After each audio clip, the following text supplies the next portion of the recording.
Bonjour chers frères et sœurs, bienvenue encore ce matin, je vais dire comme ça, dans notre rencontre, dans nos rencontres que le Seigneur nous donne ces dimanches, dans ce moyen de rencontre, de communion qu'il nous permet d'avoir.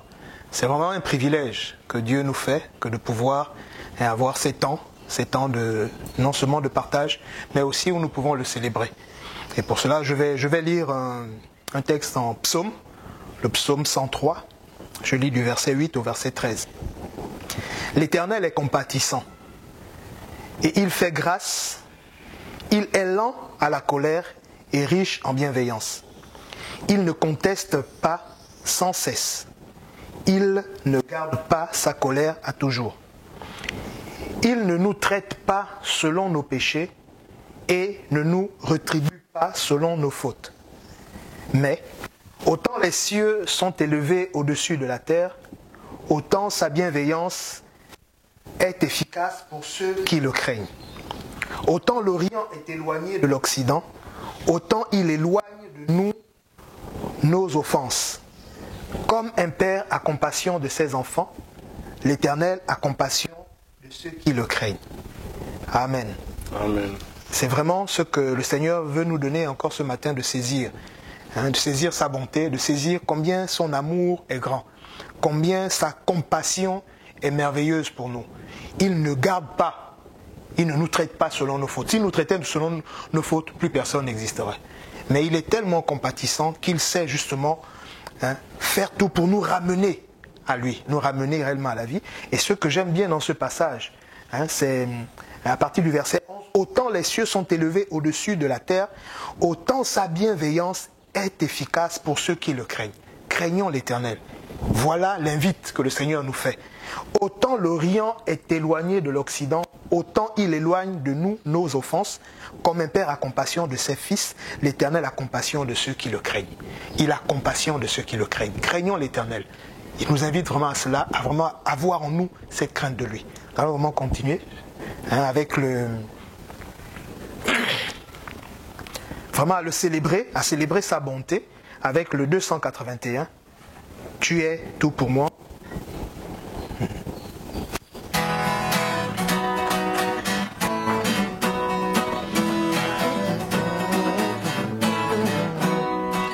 Tu es tout pour moi, alléluia, tu es tout pour moi, Jésus, tu es tout pour moi, alléluia, tu es tout pour moi, Jésus. Je peux t'aimer, t'adorer, je peux t'aimer, Jésus, je peux t'aimer, t'adorer, je peux t'aimer, tu es tout pour moi, tu es tout pour moi, alléluia, tu es tout pour moi, Jésus, tu es tout pour moi, alléluia, tu es tout pour moi, Jésus. Je peux t'aimer, t'adorer, je peux t'aimer, Jésus, je peux t'aimer, t'adorer, je peux t'aimer. Tu es mon trésor, alléluia, tu es mon trésor, Jésus, tu es mon trésor, alléluia, tu es mon trésor, Jésus. Je peux t'aimer, t'adorer, je peux t'aimer, Jésus, je peux t'aimer, t'adorer, je peux t'aimer. Tu es toute ma gloire, alléluia, tu es toute ma gloire, Jésus, tu es toute ma gloire, alléluia, tu es toute ma gloire, Jésus. Je peux t'aimer, t'adorer, je peux t'aimer, Jésus, je peux t'aimer, t'adorer, je peux t'aimer. Tu fais ma joie, alléluia, tu fais ma joie, Jésus, tu fais ma joie, alléluia, tu fais ma joie, Jésus. Je peux t'aimer et t'adorer, je peux t'aimer, Jésus, je peux t'aimer et t'adorer, je peux. Les guitares.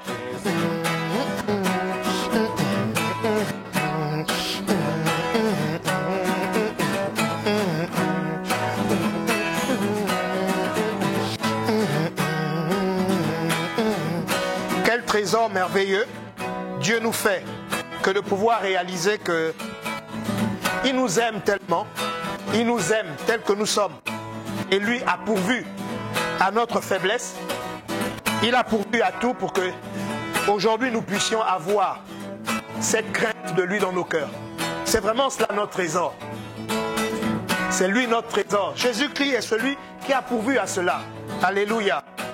tu es mon trésor, alléluia, tu es mon trésor, Jésus, tu es mon trésor, alléluia, tu es mon trésor. Je peux t'aimer et t'adorer, je peux t'aimer, Jésus, je peux t'aimer et t'adorer, je peux t'aimer, je peux t'aimer, je peux t'aimer et t'adorer, je peux t'aimer, Jésus, je peux t'aimer et t'adorer, je peux t'aimer, Jésus. Amen. Amen. Oui, Seigneur, tu es vraiment mon trésor. Alléluia. Seigneur, tu es tout pour moi.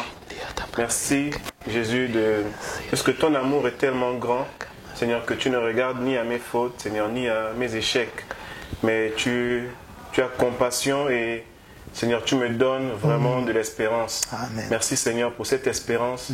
Merci parce que tu es véritablement un trésor. Tu es véritablement la vie, Seigneur, la vie qui compte. Nous te bénissons, Père, pour ces moments et pour vraiment ta vie que tu mets en nous chaque jour. Que la gloire te revienne au nom de Jésus. Amen. Amen.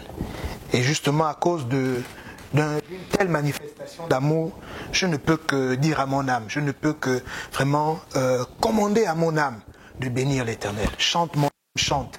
Chante mon âme, bénis l'Éternel. 199.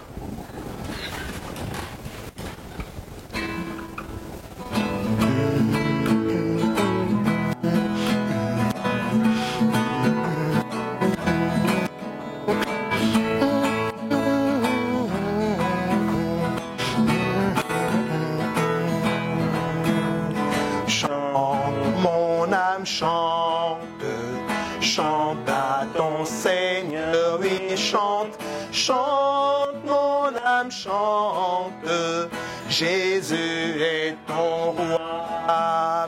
Chante mon âme, chante, chante à ton Seigneur, oui, chante, chante mon âme, chante, Jésus est ton roi. Chante mon âme, réjouis-toi dans son cœur et ton Seigneur Jésus. Tiens tout dans ses mains, oui, c'est lui ton roi. Ô paix et assurance, ma vie est en Jésus-Christ. Je te bénis, Seigneur, tu es mon amour. Chante, mon âme, chante, chante à ton Seigneur, oui, chante, chante, mon âme, chante, Jésus est ton roi. Chante, mon âme, chante, chante à ton Seigneur, oui, chante, chante, mon âme, chante, Jésus est, oui, chante mon âme, réjouis-toi, chante mon âme, réjouis-toi, ton Sauveur et ton Seigneur Jésus, tiens tout dans ses mains, oui, c'est lui ton roi. Ô paix et assurance, ma vie est en Jésus-Christ. Je te bénis, Seigneur, tu es mon âme. Oui, chante mon âme, réjouis-toi. Chante mon âme, réjouis-toi. Ton Sauveur et ton Seigneur Jésus. Tiens tout dans ses mains. Oui, c'est lui ton roi. Ô paix et assurance, ma vie est en Jésus-Christ. Je te bénis, Seigneur, tu es mon amour. Chante mon âme, chante, mon âme, chante. Chante à ton Seigneur, oui, chante, chante, mon âme, chante. Jésus est ton roi, chante mon âme, chante, mon âme, chante. Chante à ton Seigneur, oui, chante, chante, mon âme, chante. Jésus est ton roi. Alléluia. Oui, Seigneur. Que mon âme te craigne, que mon intelligence chaque jour exprime réellement la soumission à toi, Seigneur.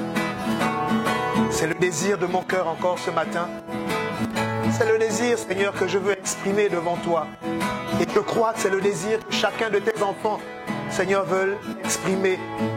Oui, Jésus-Christ, tu es merveilleux, tu es formidable. Merci pour tes compassions infinies, Seigneur. Merci pour ton amour. Voilà pourquoi je peux vraiment chanter de tout mon cœur. Je peux dire à mon âme, chante, chante, chante pour ton Dieu. Alléluia. Lui qui a réellement ses compassions chaque jour pour toi. Chante. Alléluia. Oh Jésus-Christ. Je veux incliner tout mon être réellement à la soumission à toi. Sois béni Jésus-Christ. Encore chante mon âme, réjouis-toi. Chante mon âme, réjouis-toi, ton Sauveur et ton Seigneur Jésus. Tiens tout dans ses mains, oui c'est lui ton roi. Ô paix et assurance, ma vie est en Jésus-Christ. Je te bénis Seigneur, tu es mon amour. Chante mon âme, réjouis-toi.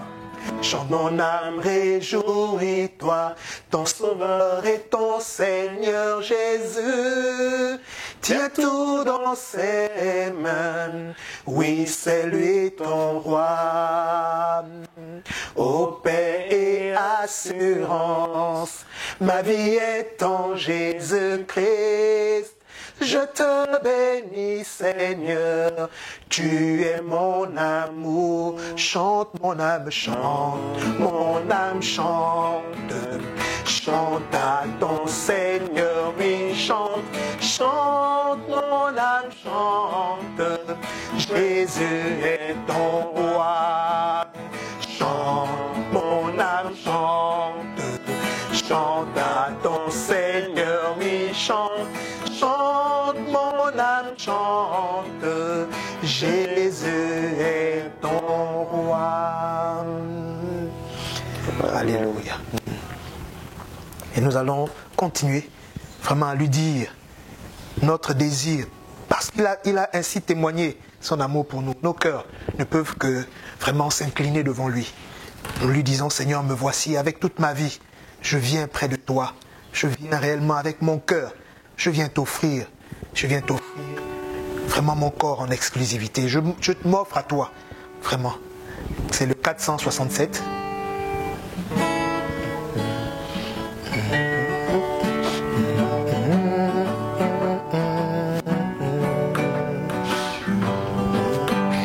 Seigneur, me voici.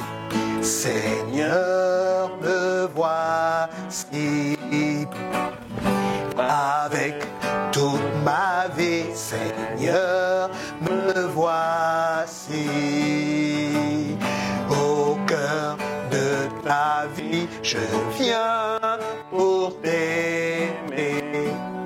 Pour t'aimer par ton esprit, à toi m'offrir en exclusivité.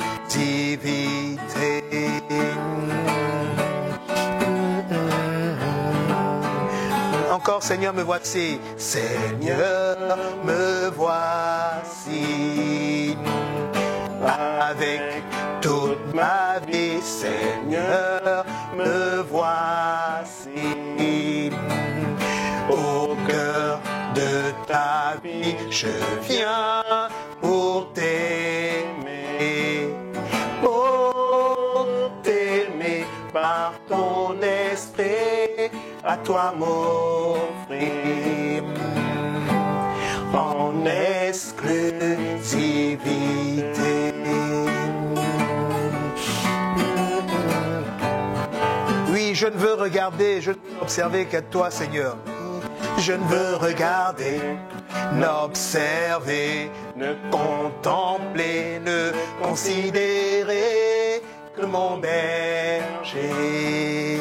Tout oublier pour constater, ô merveille. Tu es là, mon ressuscité. Encore, je veux te regarder, Jésus-Christ. Je veux te contempler, Seigneur. Je ne veux regarder, n'observer, ne contempler, ne considérer que mon berger. Tout oublier pour constater aux merveilles.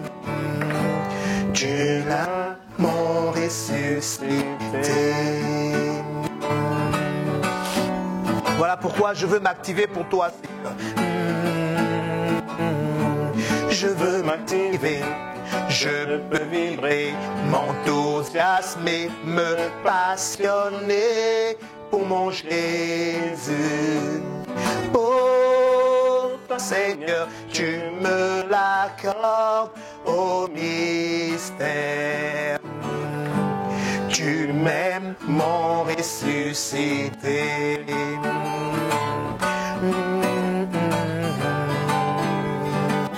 Oui, je peux m'activer, je peux m'activer, je peux vibrer, m'enthousiasmer, me passionner pour mon Jésus.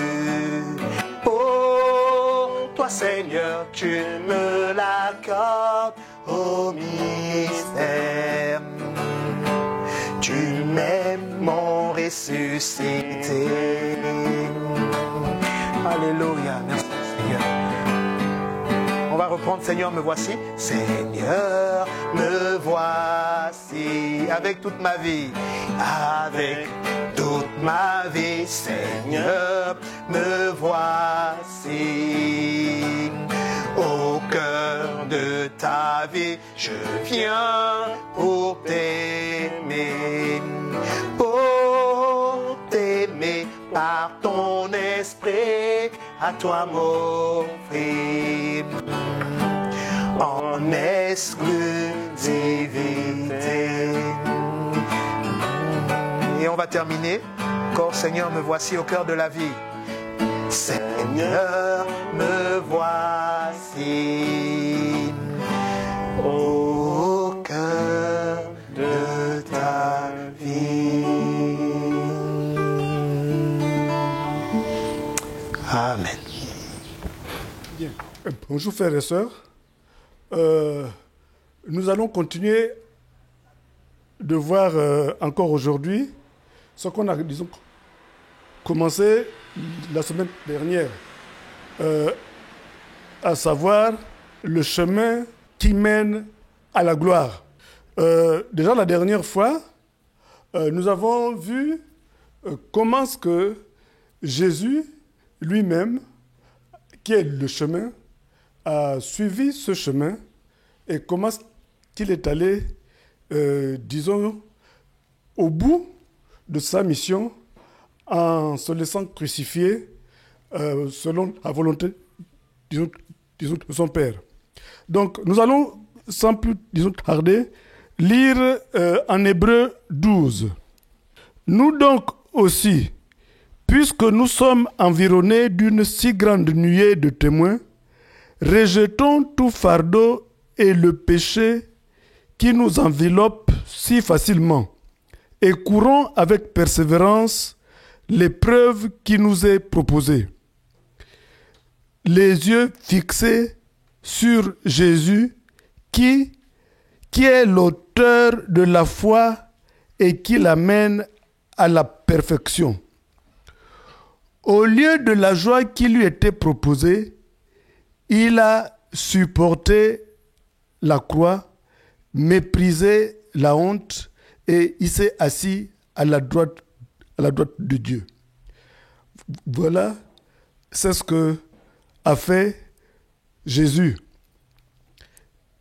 Il a méprisé la honte et il a supporté l'humiliation liée à la mort sur une croix. Alors, en 2 Timothée 3,16, voici ce que nous lisons. Toute écriture est inspirée de Dieu et utile pour enseigner, pour convaincre, pour redresser, pour éduquer dans la justice, afin que l'homme de Dieu soit aptes et préparés à toute bonne œuvre. Voilà. Donc, nous sommes appelés à nous approprier le message de Christ. Nous sommes appelés à nous approprier le message de Christ. Sa venue et sa présence, c'est ça qui doit rythmer notre vie. La vie de chacun de nous, jour après jour, pour ne pas passer à côté de l'espérance vivante. Notre adhésion au message, l'évangile, nous engage à un certain effort. Nous savons que c'est le Seigneur qui a l'initiative. Il est venu avec son amour et il nous a proposé d'adhérer à son message. Notre adhésion nous engage donc à un certain effort qui trouve son ancrage dans la grâce que le Seigneur nous a accordée. Ne pensons pas que la grâce, c'est une sorte de passe-droit. Non. La grâce nous a été donnée pour que nous puissions y adhérer et que nous puissions prendre en compte la vie qui nous est proposée. Nous allons lire cela. On va lire 3 textes. 2 Pierre 1, de 3 à 12. C'est un peu long.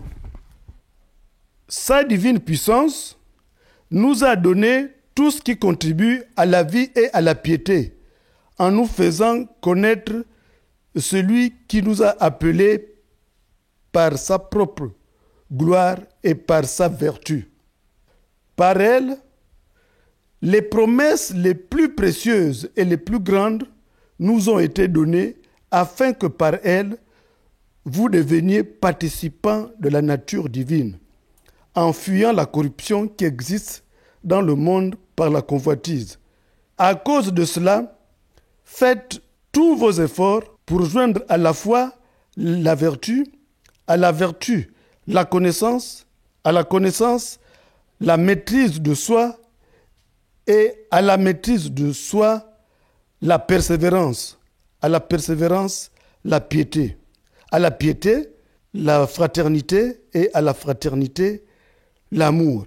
En effet, si ces choses existent en vous et s'y multiplient, elles ne vous laisseront pas sans activité, ni sans fruit, pour la connaissance de notre Seigneur Jésus-Christ.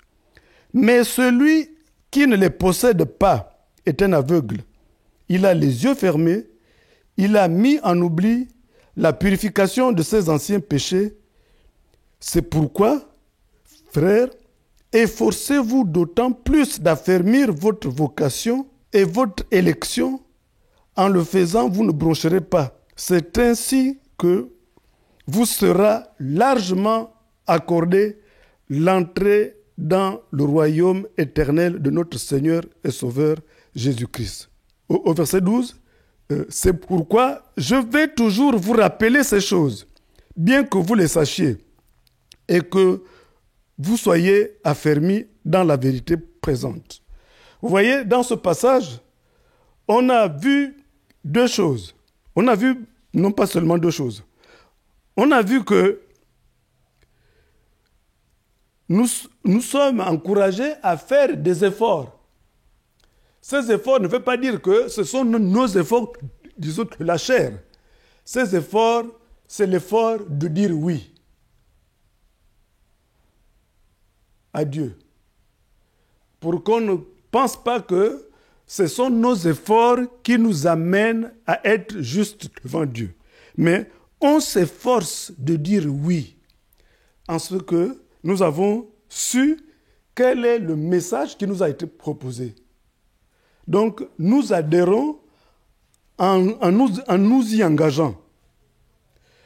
Maintenant, on va lire en 2 Pierre, disons toujours, cette fois-ci c'est vraiment au chapitre, disons 3, de 1 à 2.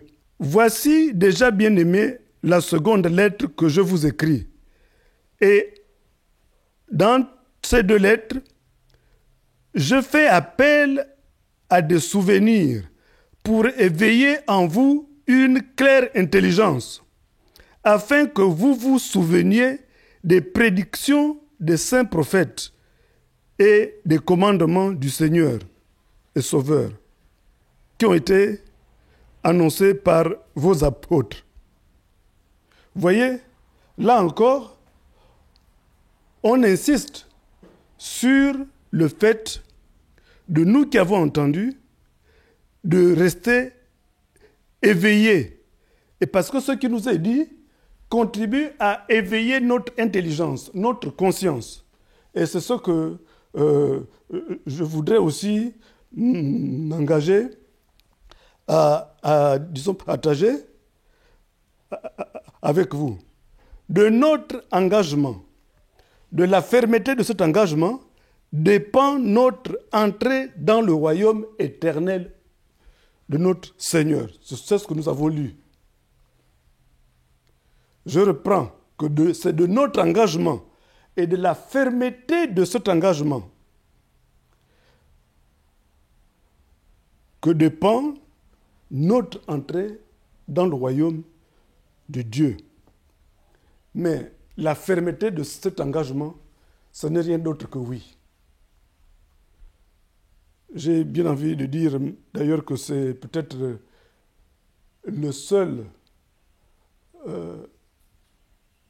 c'est la seule occasion que Dieu nous offre de pouvoir être dans le monde des bénis, oui, oui, par rapport à Dieu.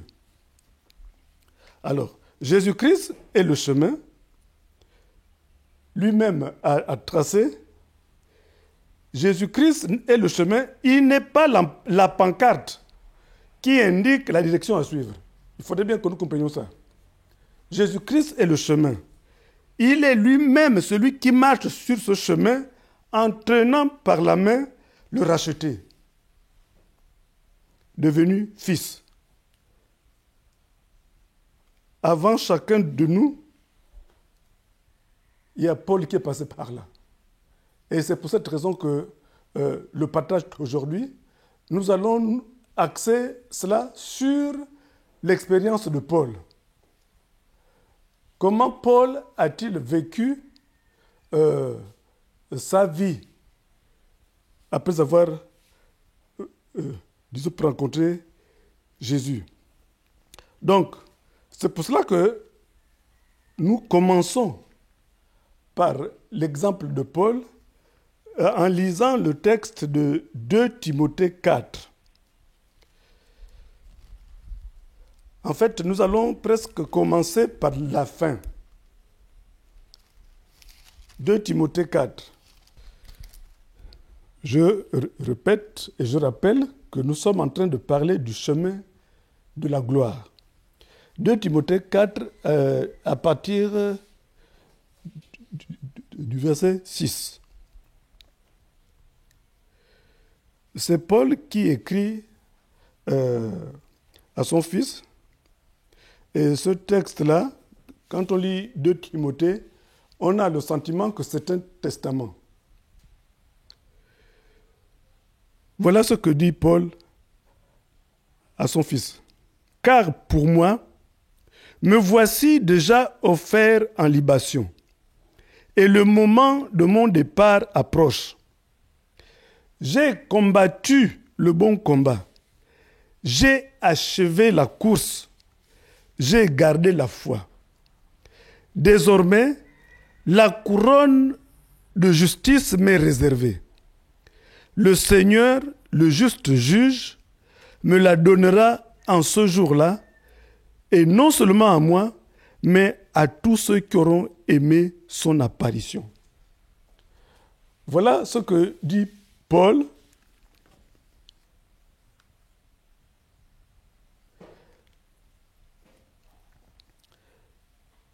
Paul dit qu'il sert déjà de libation Et je n'ai pas voulu insister sur le sens de ce mot, libation, mais simplement, libation, c'est le fait de répandre un liquide en l'honneur de quelqu'un. Et là, Paul se disait par sa vie que sa vie a été répandue en l'honneur de Jésus-Christ. Donc, Paul, en disant cela, en écrivant cela à, disons, Timothée, il entrevoit déjà l'entrée du royaume, le royaume de gloire, la cité céleste. Sûr et certain de recevoir la couronne de justice. Il le proclame, il dit, désormais, la couronne de justice m'est réservée et le Seigneur, le juste juge, me la donnera en ce jour-là. Et non seulement à moi, mais à tous ceux qui auront aimé son avènement. Et je pense que nous qui sommes là et qui suivons ça, qui avons cru en Jésus, nous faisons partie de ceux-là pour qui Paul dit que ceux-là aussi qui auront cru vont recevoir cette couronne, disons, de justice. Alors, mais comment est-ce que Paul en est arrivé là? Paul lui-même, il était en proclamant que la couronne de justice lui était, disons, préservée. Il le faisait un tout petit peu suite, et c'est là un tout petit peu comme l'ironie de Dieu ou l'humour de Dieu. Avant lui, en acte 7, on va voir ce que un certain Étienne, qui a été, disons, lapidé, et sous les yeux de Paul. On va lire ça en acte 7. Acte 7, à partir du verset 51. On va lire cette histoire de quelqu'un qui a aussi vu la gloire avant d'y entrer. Acte 7, à partir du verset 51.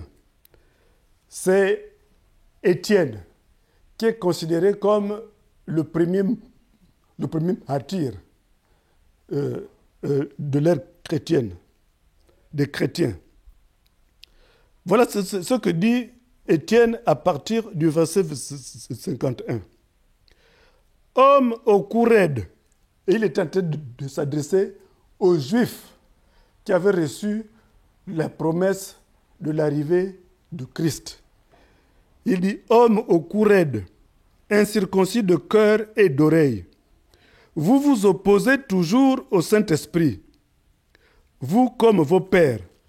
Lequel des prophètes vos pères n'ont-ils pas persécuté? Ils ont mis à mort ceux qui annonçaient à l'avance la venue du juste, dont vous êtes devenus maintenant les meurtriers après l'avoir livré. Vous qui avez reçu la loi sur l'ordre des anges et qui ne l'avez pas gardé. En entendant cela, ils furent exaspérés dans leur cœur et ils grinçaient des dents contre lui. Mais Étienne, rempli d'Esprit Saint, fixa les regards vers le ciel et vit la gloire de Dieu et Jésus debout à la droite de Dieu. Il dit, voici, je vois les cieux ouverts et le Fils de l'homme debout à la droite de Dieu.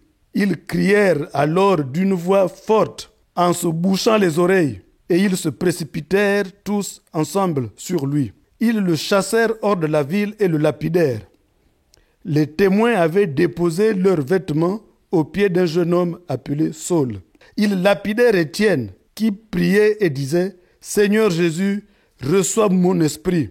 Puis il se mit à genoux et s'écria d'une voix forte « Seigneur, ne les charge pas de ce péché. » Et après avoir dit cela, il s'endormit.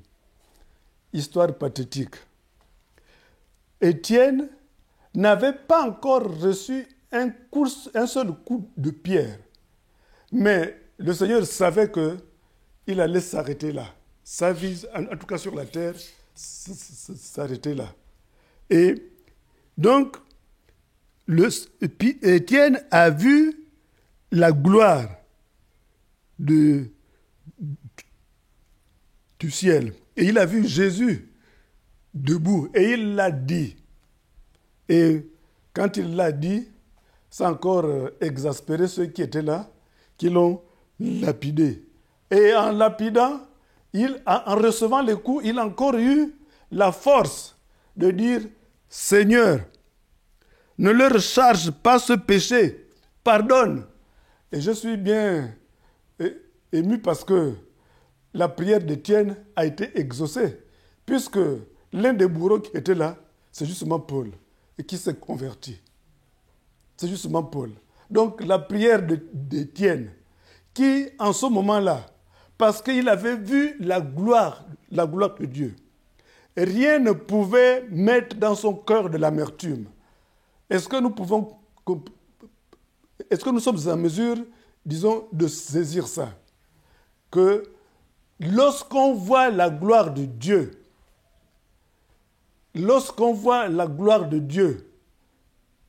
rien dans ce monde ne peut nous en détourner. On ne peut plus avoir de l'amertume envers quiconque. C'est ce que Étienne a vu, et il a eu le temps de prier le Seigneur pour que cet acte-là soit pardonné à leurs auteurs.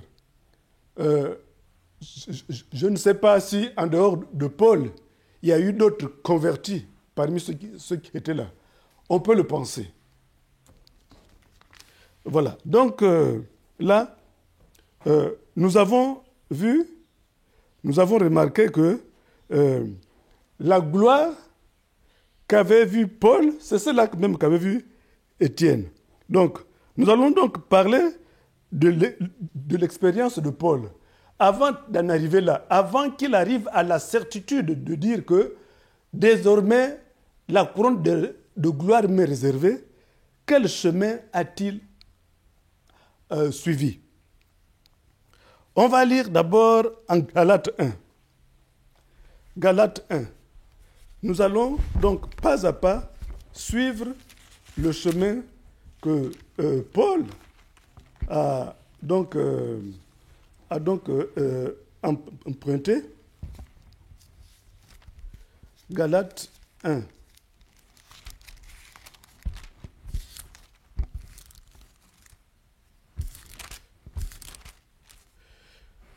Galates 1, c'est à partir du verset 11.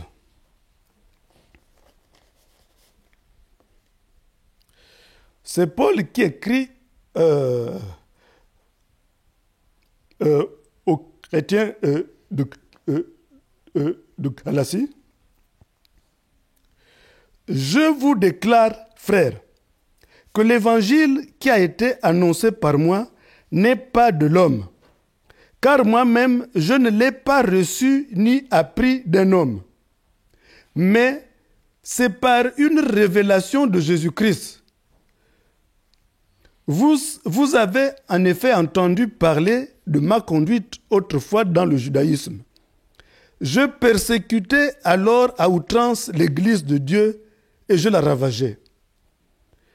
Dans le judaïsme, je surpassais beaucoup de ceux de mon âge et de ma race, car j'avais un zèle excessif pour la tradition de mes pères. Mais quand celui qui m'avait mis à part dès le sein de ma mère et qui m'a appelé à sa grâce, a trouvé bon de me révéler en moi son Fils pour que je l'annonce parmi les païens, aussitôt je n'ai consulté ni la chair ni le sang. Voilà ce qui s'est d'abord passé. Paul a reçu la révélation et il rend témoignage qu'il était le persécuteur de l'Église.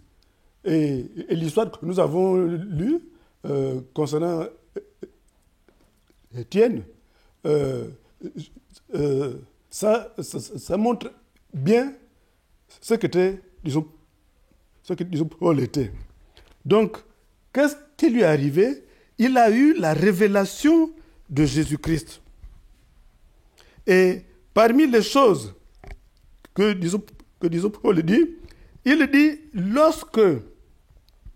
mais quand celui qui m'avait mis à part dès le sein de ma mère et m'a appelé par sa grâce, a trouvé bon de me révéler son Fils. Vous vous rendez compte? La révélation de Jésus-Christ, Christ lui montre que, en fait, l'être humain, lui, son dessein, sa destinée est programmée par Dieu lui-même, avant même qu'il ne soit dans le sein de sa mère. Donc, il a été mis à part. Donc, ayant été mis à part, il s'est mis donc au service du Maître. C'est là le dessein, c'est là aussi la destinée de chacun de nous. Lorsque nous parlons de Paul, parce que Paul fait partie de notre génération de convertis.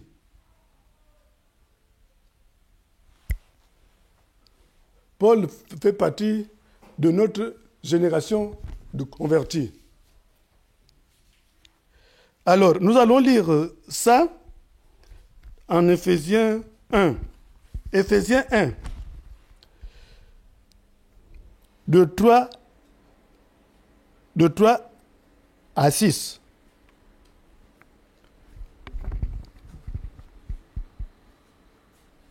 Béni soit Dieu et Père de notre Seigneur Jésus-Christ, qui nous a bénis de toute bénédiction spirituelle dans les lieux célestes en Christ. En lui, Dieu nous a élus avant la fondation du monde pour que nous soyons saints et sans défaut devant lui. Dans son amour, il nous a prédestinés par Jésus-Christ à être adoptés selon le dessein bienveillant de sa volonté, pour célébrer la gloire de sa grâce qu'il nous a accordée en son bien-aimé. Voilà. Nous avons été choisis, élus, pour célébrer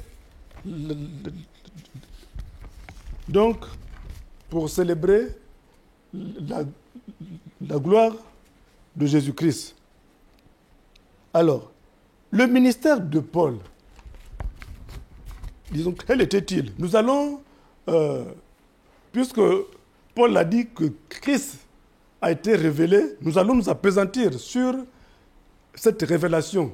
Comment Paul a vu Christ et ce qui a déterminé son engagement, ce qui a déterminé ses prises de position et ce qui a déterminé qu'il renonce à tout. C'est ce que nous allons voir. Mais avant cela, voyons d'abord en Actes, disons 18, les versets 5 et 6. Mais quand Silas et Timothée furent descendus de la Macédoine, Paul se consacra entièrement à la parole. Il attestait aux Juifs que Jésus était le Christ. Mais comme les Juifs s'opposaient à lui avec des blasphèmes, il secoua ses vêtements et leur dit : « Que votre sang retombe sur votre tête. J'en suis pur. et dès maintenant, j'irai vers les païens.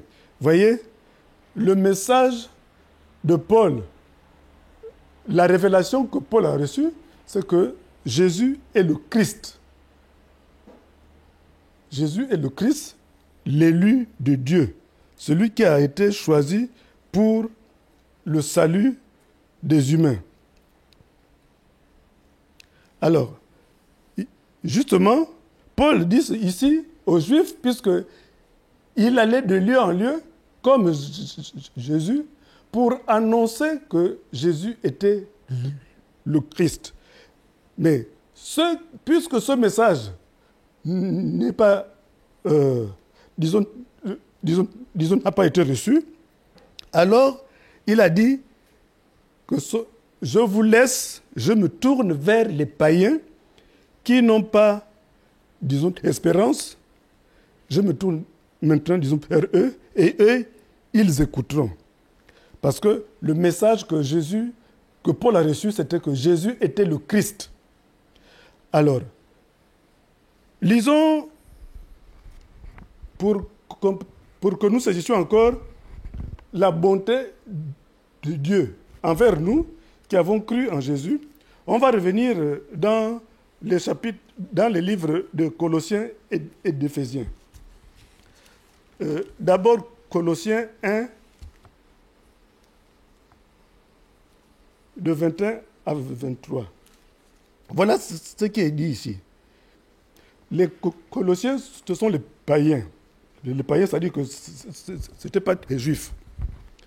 Il dit, « Et vous qui étiez autrefois étrangers et ennemis par vos pensées et par vos œuvres mauvaises, il vous a maintenant réconciliés par la mort dans le corps de sa chair, pour vous faire paraître devant lui saint, sans défaut et sans reproche. Si maintenant vous demeurez dans la foi, fondée et établie, pour ne pas être emporté loin de l'espérance de l'évangile que vous avez entendu, qui a été prêché à toute la créature sous le ciel et dont moi, Paul, je suis devenu le serviteur. » Voilà. Ici, Paul dit aux Colossiens, vous étiez autrefois ennemis, vous étiez étrangers, vous étiez exclus des promesses.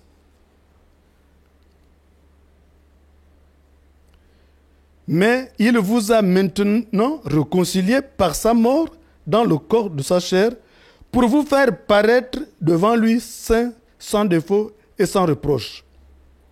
Si vraiment vous demeurez dans la foi fondée et établie pour ne pas être emporté de l'espérance de l'évangile.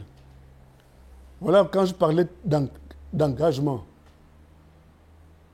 Paul dit ici, si vous demeurez fermement dans ce que vous avez entendu, pour ne pas être emporté loin de l'espérance. C'est la même idée, la même pensée qui est reprise en Éphésiens 2, de 11 à 14. Souvenez-vous donc de ceci. Autrefois, vous païens dans la chair, vous étiez traités d'incirconcis par ceux qui se disent circoncis et qui le sont dans la chair par la main des hommes.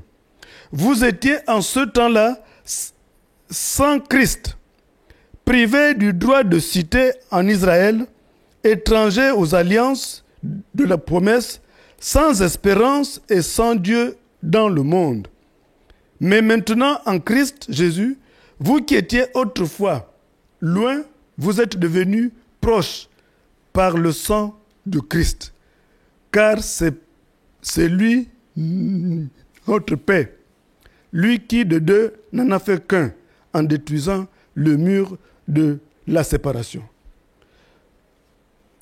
Voilà, là, on voit comment Paul, par son ministère, est allé évangéliser chez les païens et a annoncé l'espérance de l'humanité qui n'a été en quelque sorte préconisé depuis le commencement étant, disons par Dieu. Vous voyez? Donc, Paul a reçu la révélation de Christ. Son engagement n'est pas un engagement fondé sur des fables.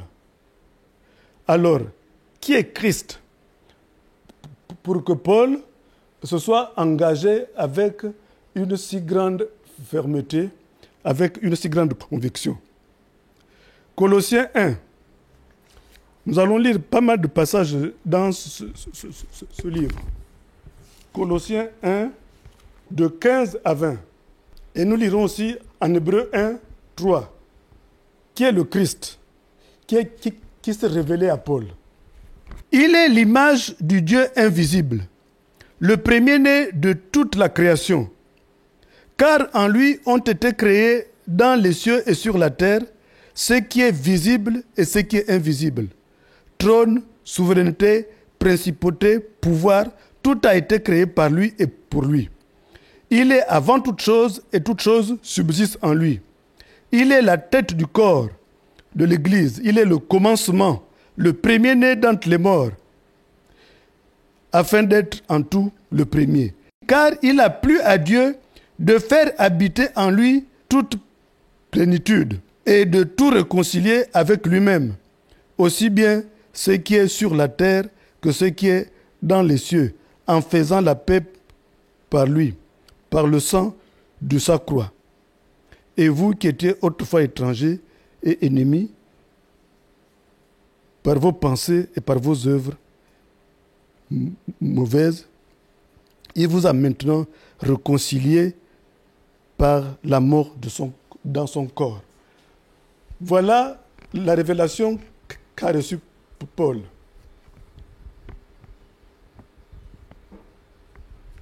Il n'y a que lui qui pouvait être le réconciliateur. Et en Hébreux 1.3,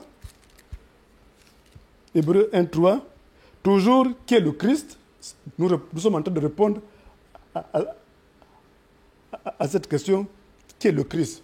Parce que le message de Paul, c'était d'annoncer aux Juifs et aux non-Juifs que Jésus était le Christ. Et voilà, en Hébreux 1, 3, il dit ceci. À partir de d'abord, on va lire. Dieu nous a parlé par le Fils en ces jours dont qui sont les derniers. Et il l'a établi héritier de toutes choses. Et c'est par lui qu'il a fait le monde. Ce Fils, qui est le rayonnement de la gloire et l'expression de son être, soutient toutes choses par sa parole puissante. Après avoir accompli la purification des péchés, il s'est assis à la droite de la majesté divine dans les lieux très hauts. Vous voyez, là, on nous dit qui est le Christ. Ici, il est dit carrément qu'il est l'expression même de Dieu. Et nous avons un cantique que nous chantons souvent, nous disons parole de Dieu, expression même de Dieu, sans jamais faillir, Jésus-Christ réalise ses promesses. Voilà la révélation que Paul avait lue. On peut encore continuer. Je ne sais pas si j'aurai assez de temps, parce que je voulais que nous tous, même si nous lisons souvent ces passages, que nous puissions voir comment est-ce que Paul a affermi sa vie à partir de la révélation de Jésus-Christ.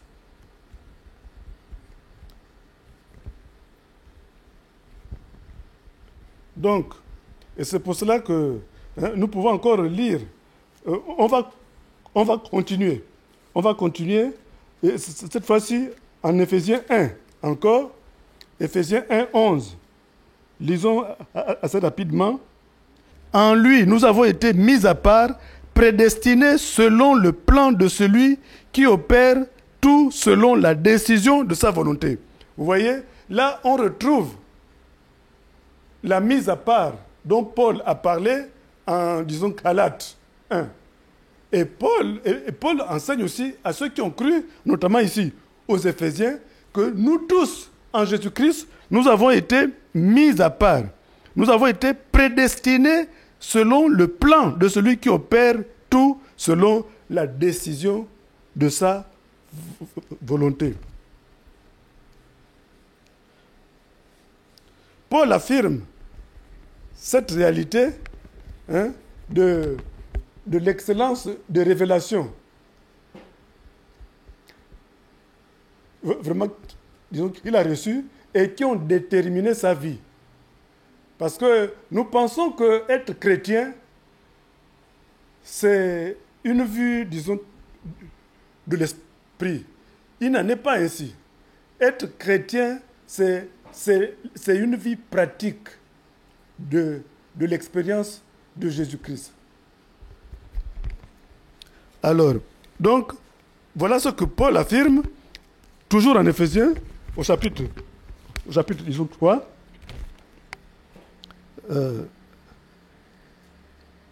De 3 à, disons, 10. C'est par révélation que j'ai eu connaissance du mystère, comme je viens de l'écrire en quelques mots. En les lisant, vous pouvez comprendre l'intelligence que j'ai du mystère de Christ. Ce mystère n'avait pas été porté à la connaissance des fils des hommes dans les autres générations, comme il a été révélé maintenant par l'Esprit à ces saints prophètes et apôtres. Les païens ont un même héritage, ils forment un même corps et participent à la même promesse en Jésus-Christ par l'Évangile, dont je suis devenu serviteur selon le don de grâce que Dieu qui m'a accordé par l'efficacité de sa puissance. À moi qui suis le moindre de tous les apôtres, cette grâce a été accordée d'annoncer aux païens comme une bonne nouvelle la richesse insondable de Christ et de mettre en lumière la dispensation du mystère caché de toute éternité en Dieu, le Créateur de toutes choses. Ainsi, désormais, les principautés et les pouvoirs dans les lieux célestes connaissent par l'Église la sagesse de Dieu dans sa grande diversité. Vous voyez, nous formons l'Église.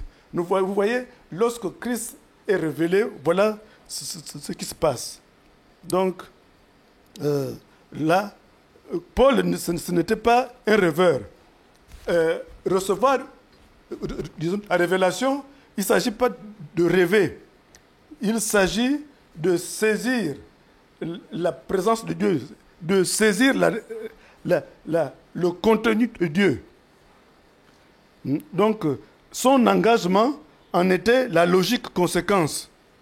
Voilà. Et c'est pour cette raison que, par exemple, quand on voit, toujours en Colossiens 1, on passe de Colossiens, en tout cas Éphésiens, parce qu'il y a dans ces livres la profondeur des révélations que Paul a reçues. Voyez Colossiens 1, de 24 à 29. Et c'est ce que Paul dit encore. « Je me réjouis maintenant dans mes souffrances pour vous. Et je supplée dans ma chair à ceux qui manquent aux afflictions du Christ pour son corps qui est l'Église. C'est d'elle que je suis devenu serviteur.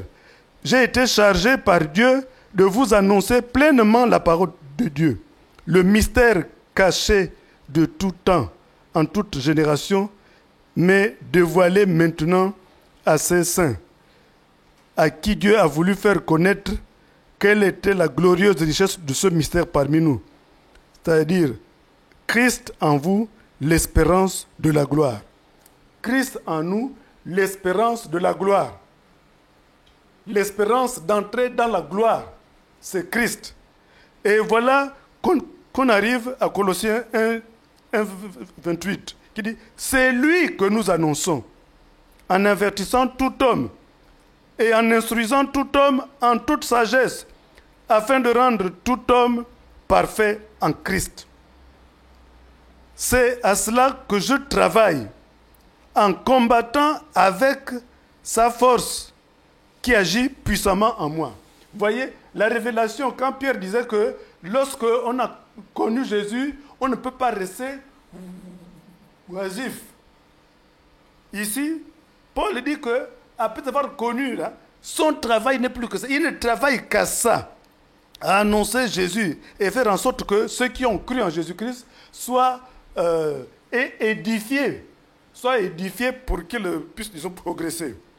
Alors, au chapitre 2, hein, je veux en effet que vous sachiez quel grand combat je soutiens pour vous, pour ceux de la Odyssée et pour ceux qui n'ont pas encore vu mon visage, afin que leur cœur soit consolé et qu'ils soient unis dans l'amour et enrichis d'une pleine certitude de l'intelligence pour connaître le mystère de Dieu, c'est-à-dire Christ. Christ est le mystère de Dieu.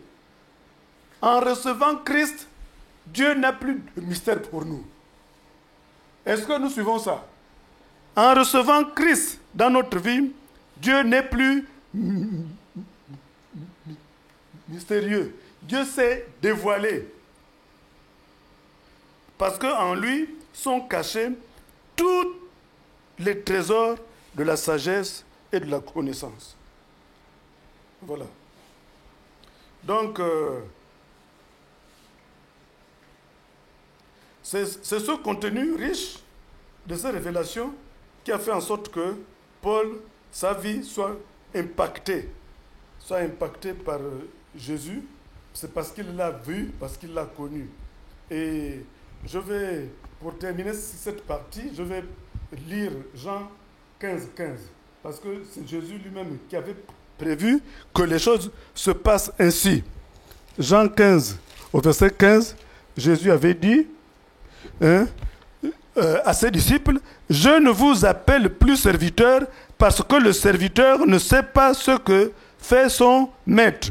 Je vous ai appelé ami parce que je vous ai appris, parce que ce que j'ai appris de mon Père, je vous l'ai fait connaître. » Voilà. Donc, il n'y a plus de secret. L'application de tout cela en Paul. Comment Paul a mis en application, sur le plan, disons, pratique, hein, le fait que Jésus se soit révélé à lui. 1 Corinthiens, au chapitre 9. Cette fois-ci, enfin, pour changer un tout petit peu du livre. Comment est-ce que Paul a mis en application tout ce qu'il a vécu, toute cette révélation, pour que ça ne soit pas de simples rêveries.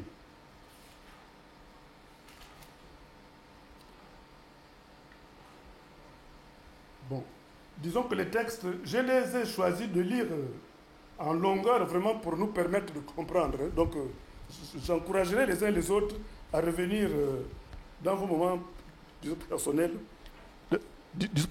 par la lecture de ces passages. 1 Corinthiens 9, à partir du verset 15, sinon 13. Ne savez-vous pas que ceux qui remplissent les fonctions sacrées sont nourris par le temple, que ceux qui servent à l'autel ont part à ce qui est offert? De même aussi, le Seigneur a établi comme règle que ceux qui annoncent l'Évangile vivent de l'Évangile.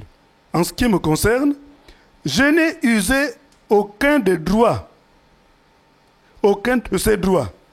Et je n'écris pas ainsi pour que ces droits me soient attribués, car j'aimerais mieux mourir. Personne ne m'enlève ce sujet de gloire.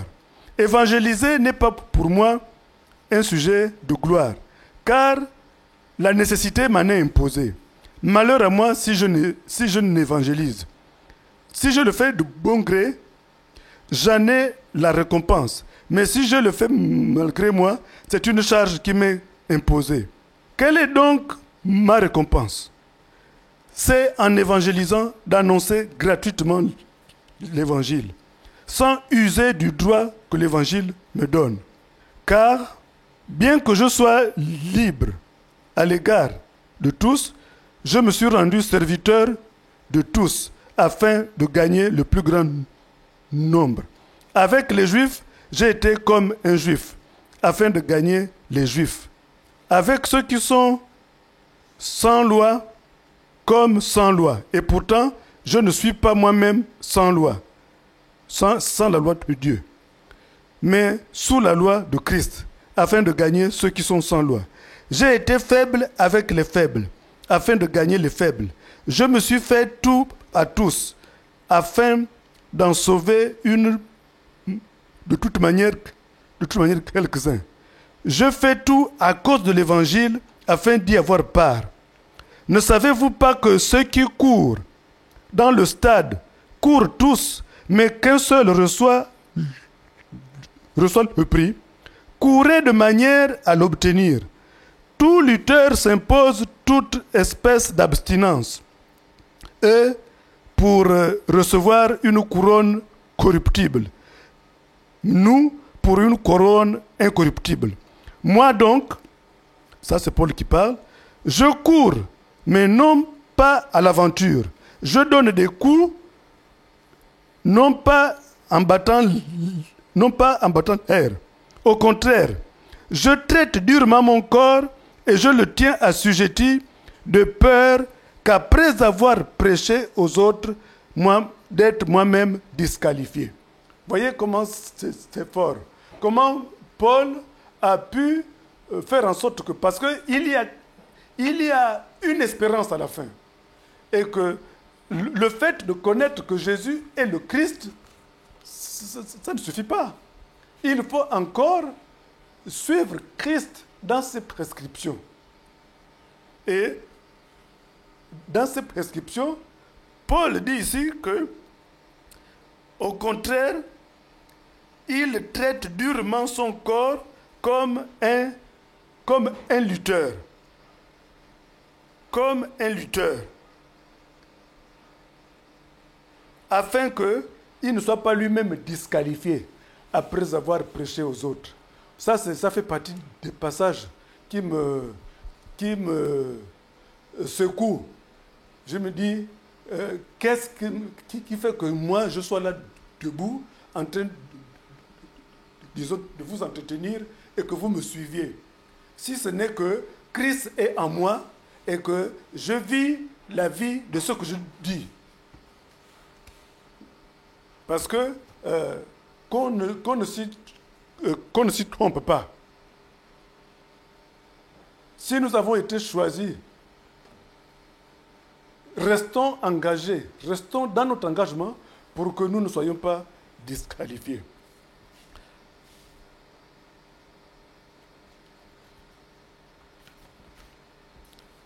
Bon.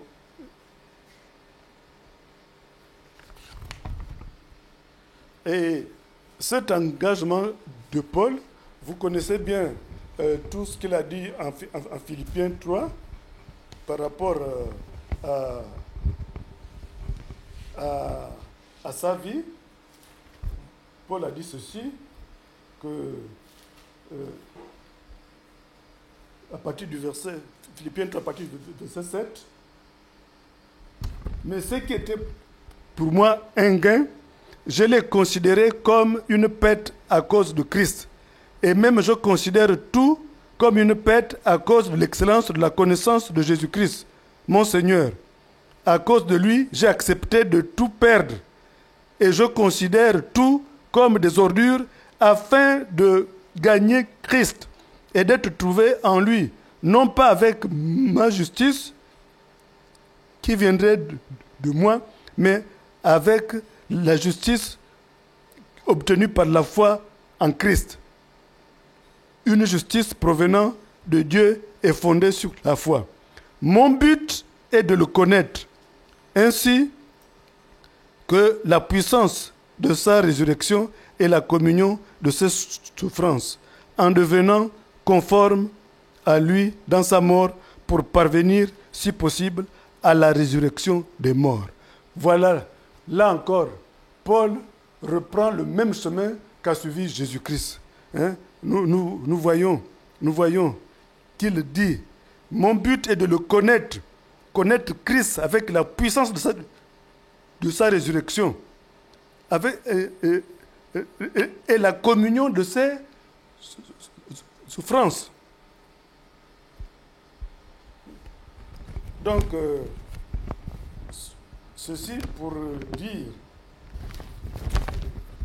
que le chemin qui mène à la gloire, c'est un chemin sur lequel, à l'entrée duquel se trouve la croix. Notre héritage, c'est le royaume de Dieu.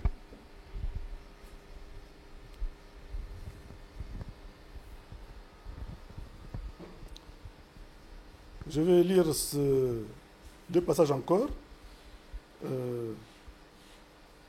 Dans Corinthiens 15, il faudrait noter tous ces passages. Il y en a beaucoup aujourd'hui. 1 Corinthiens 15, les versets 49 et 50. Et de même que nous avons porté l'image du terrestre, nous porterons aussi l'image du céleste. Ce que je dis, mes frères, c'est que la chair et le sang ne peuvent hériter le royaume de Dieu et que la corruption n'hérite pas l'incorruptibilité. Voilà. La chair et le sang, nous voulons entrer dans le royaume de Dieu, la chair et le sang ne peuvent pas hériter le royaume de Dieu. La corruption ne peut pas hériter l'incorruptibilité. Or, comme on l'a vu dans Galates, les œuvres de la chair sont manifestes. Vous irez lire, disons, Galates 5, plutôt, oui, 5, des versets, disons, 19 à 20. J'aimerais terminer par lire Romains chapitre 8, les versets 28 à 30. Nous savons du reste que toute chose coopère au bien de ceux qui aiment Dieu, de ceux qui sont appelés selon son dessein. Car ceux qu'il a connus d'avance, il les a aussi prédestinés à être semblables à l'image de son Fils, afin qu'il soit le premier-né d'un grand nombre de frères. Et ceux qu'il a prédestinés, il les a aussi appelés. Ceux qu'il a appelés, il les a aussi justifiés. Ceux qu'il a justifiés, il les a aussi glorifiés. Que dirons-nous donc à ce sujet? Si Dieu est pour nous, qui sera contre nous? Au verset 35, il est dit, qui nous séparera de l'amour de Christ?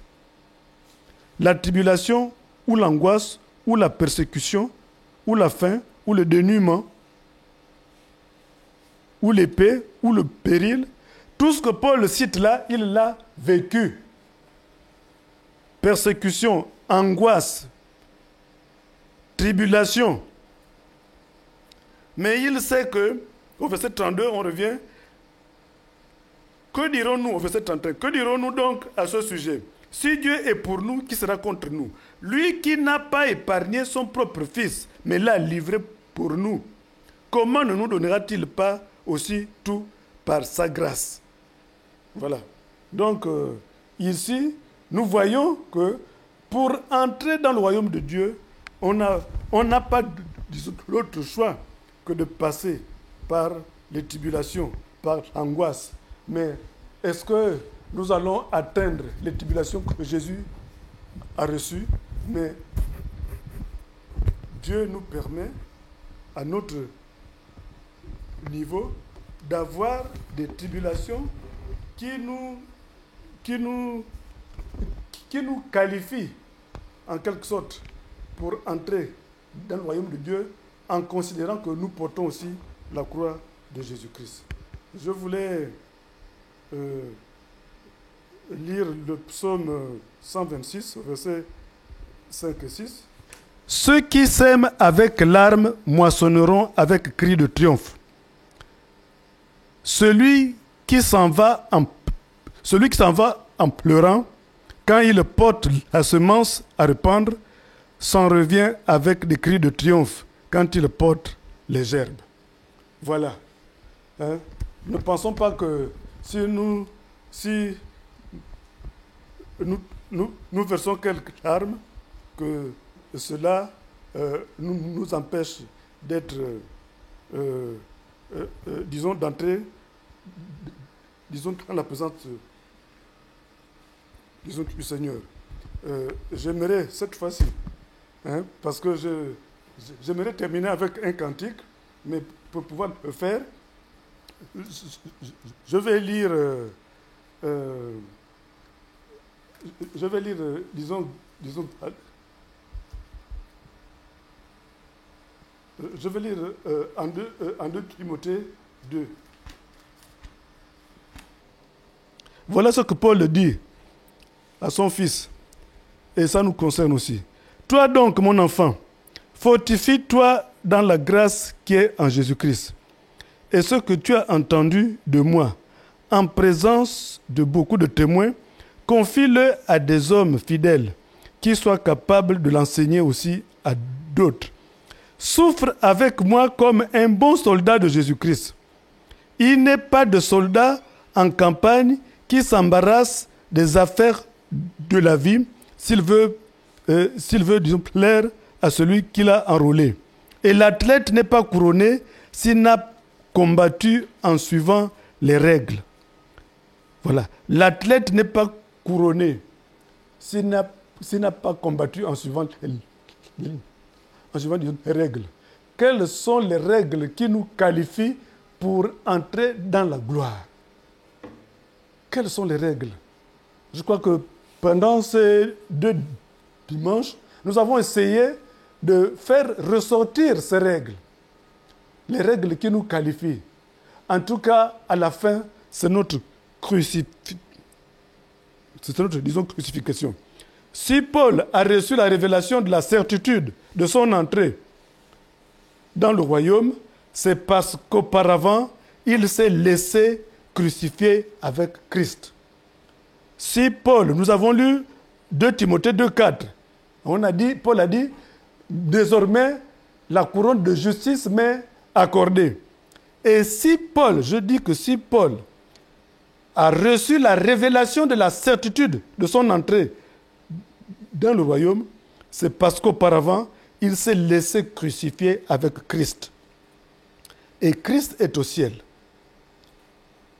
Et c'est pour cela que, quand il est dit, en Galates 2,20, hein, qu'est-ce qu'il dit en Galates 2? Ce n'est plus moi qui vis, c'est Christ qui vit en moi. Alors, j'aimerais terminer avec Madame Lévaux. Nous allons plutôt chanter ensemble ce cantique-là, Debout Sainte Cohorte, soldats du roi et roi.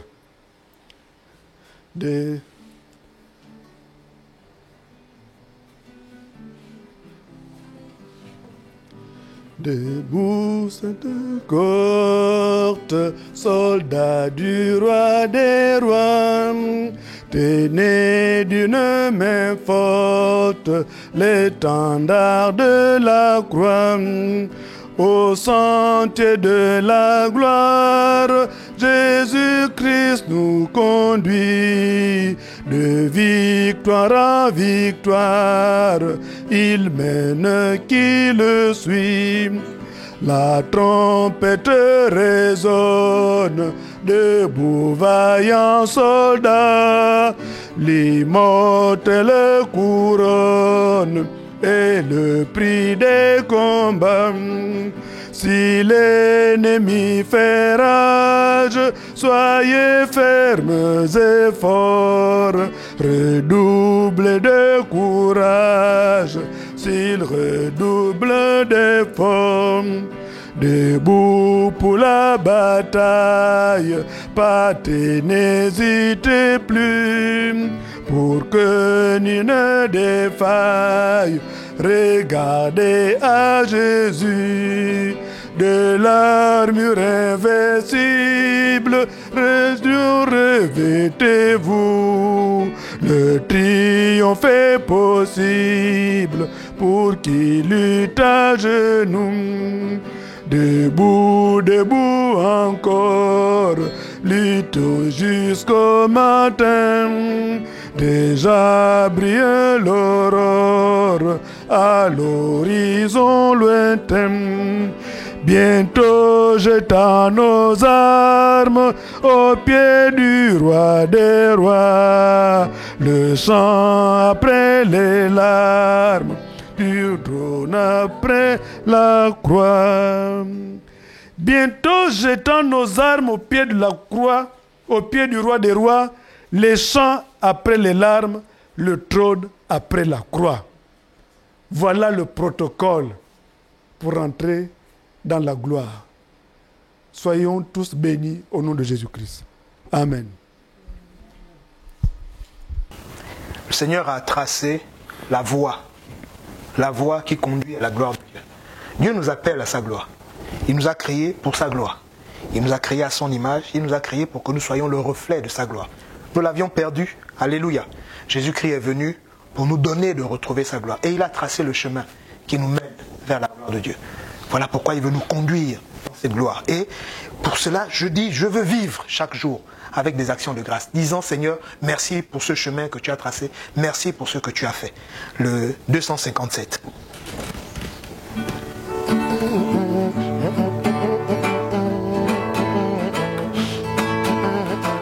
Je veux vivre avec des actions de grâce, toujours vivre en louant l'Éternel. Je veux vivre avec des actions de grâce, toujours vivre en louant. Tous les raisonneurs se croient trop intelligents.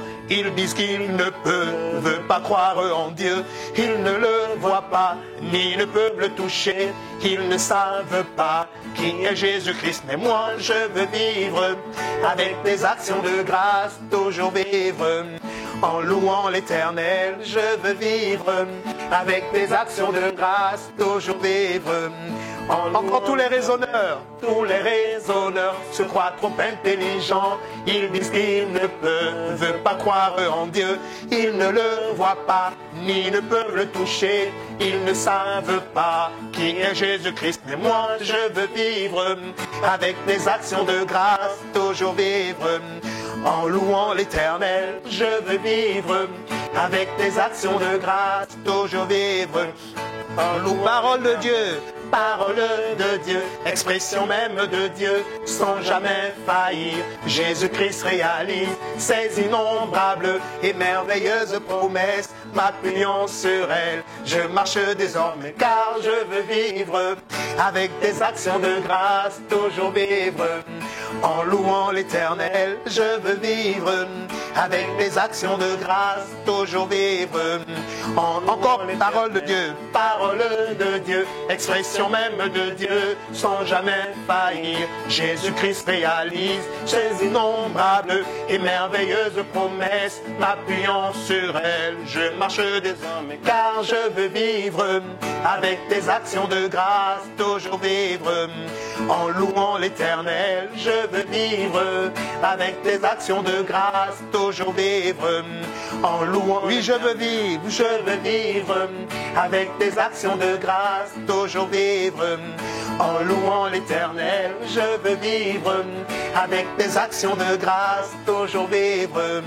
Encore je veux vivre, oui, je veux vivre avec des actions de grâce, toujours vivre en louant l'Éternel. Oui, je veux vivre avec des actions de grâce, toujours vivre en louant l'Éternel. Alléluia.